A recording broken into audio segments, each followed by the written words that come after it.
एक राजा अपने मंत्री की किसी बात से बड़ा प्रसन्न हुआ और उसे एक कीमती सुंदर ऊनी चादर पुरस्कार में दिया।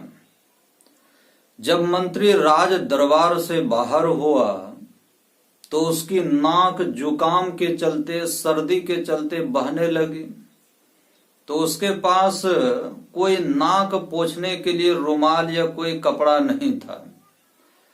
तो मंत्री ने क्या किया, उसी चादर में अपनी नाक पोंछ ली। और एक दरबारी ने मंत्री को चादर से नाक पोंछते हुए देख लिया। अब वह मंत्री से बैर करता था, बैर भाव था उनसे। तो उस आदमी ने राजा से जाकर के शिकायत कर दिया कि मंत्री ने आपके द्वारा दिए गए चादर का आदर नहीं किया। वो तो उस चादर से अपनी नाक पोंछ रहे हैं। तो राजा ने मंत्री को बुला करके बहुत फटकार लगाए और इतना ही नहीं, वो चादर भी छीन लिया और साथ ही साथ उसे मंत्री पद से भी हटा दिया। अच्छा, यह तो एक दृष्टांत है, पर इसमें संकेत क्या है, इसमें भाव क्या है।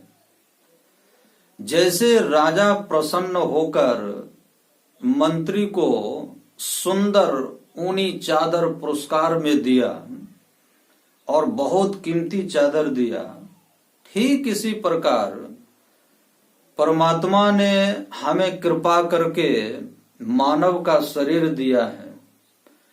और संत कबीर साहब ने मनुष्य शरीर को चादर कहा है। चदरिया झीनी रे झीनी, राम नाम रस भीनी, चदरिया झीनी रे झीनी। अष्ट कमल का चरखा बनाया, 5 तत्व गुण तीनी, चदरिया झीनी रे झीनी। और साई को सियत मास 10 लागे, ठोक ठोक कर बीनी, चदरिया झीनी रे झीनी। यह हम लोगों का मनुष्य शरीर बड़ा ही महत्वपूर्ण और उपयोगी है। इसको साधन बना करके हम ईश्वर की भक्ति कर सकते हैं और जन्म मरण के चक्र से छुटकारा पा सकते हैं। ईश्वर भक्ति का कार्य मानव शरीर के अतिरिक्त दूसरे किसी शरीर में नहीं हो सकता। जो मनुष्य अपने जीवन को ईश्वर भक्ति में न लगाकर केवल विषयों के सेवन में ही लगाता है, तो समझ लीजिए इस मनुष्य शरीर रूपी चादर से वो नाक पोंछ रहे हैं।